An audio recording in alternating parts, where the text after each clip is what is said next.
For more on the U.S. and China decoupling and the impact on business, we want to bring in former U.S. Commerce Secretary Penny Pritzker. She's the founder and chairman of PSP Partners and the chair of the Smithsonian American Women's History Museum Advisory Council. And Secretary Pritzker, it's good to see you this morning. Thanks for being here. Thank you for having me, Becky. It's great to be here on International Women's Day.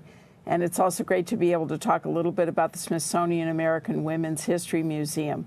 This is a new project on the Mall for the Smithsonian to create a museum to tell the story of American women. It's too long American women have been portrayed in a supporting role to men. This is an opportunity for us to highlight the central role that American women have played in our history as doctors, as lawyers, as scientists, as innovators, as entrepreneurs, as Supreme Court justices, as philanthropists. So we're very excited about that project. So thanks for having me. Glad to see you, and I'm glad to hear about the project, too. You know, I wanted to talk to you about China today because this is front and center, and you know the Chinese government very well. You know and have had a long relationship kind of watching things as they've changed over the years. I didn't realize, but you've been skeptical for quite a while about the relationship between China and the United States and have shown concerns. I read an article that you wrote back in 2018 that was based on what you saw changing in late 2016. Maybe you can tell people about it.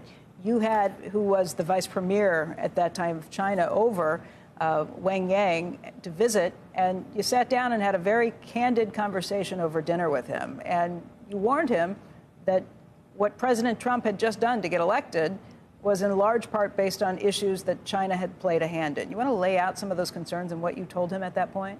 Yeah, well, the real challenge, as I see it, Becky, is that, you know, and as I explained then to the vice premier and then, you know, really believe now, China is our top economic competitor.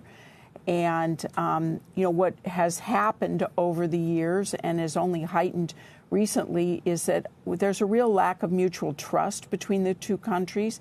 And that makes for a very dangerous situation, not just economically, but on the national security side. And what you're seeing is a bleeding together, and this is what I predicted for the then vice premier, is that you'll see a bleeding together of our economic and national security issues. And with the most recent incidences, whether it's the spy balloon incident or it's the declaration of by China and Russia that they have an no limits partnership, and now the threats that are real as it relates to certain technologies, particularly ones that might affect lots of Americans, like TikTok, you're seeing more and more tension in the relationship, both from an economic standpoint and a national security standpoint, and those are bleeding together.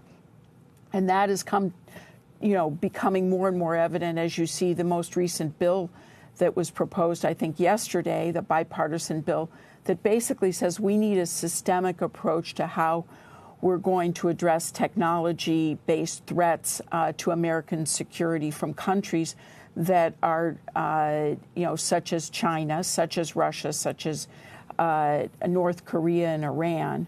And then you're also seeing the White House react by saying we're going to have an executive order basically scrutinizing investments by U.S. companies into China in areas that could potentially call threat to our national security.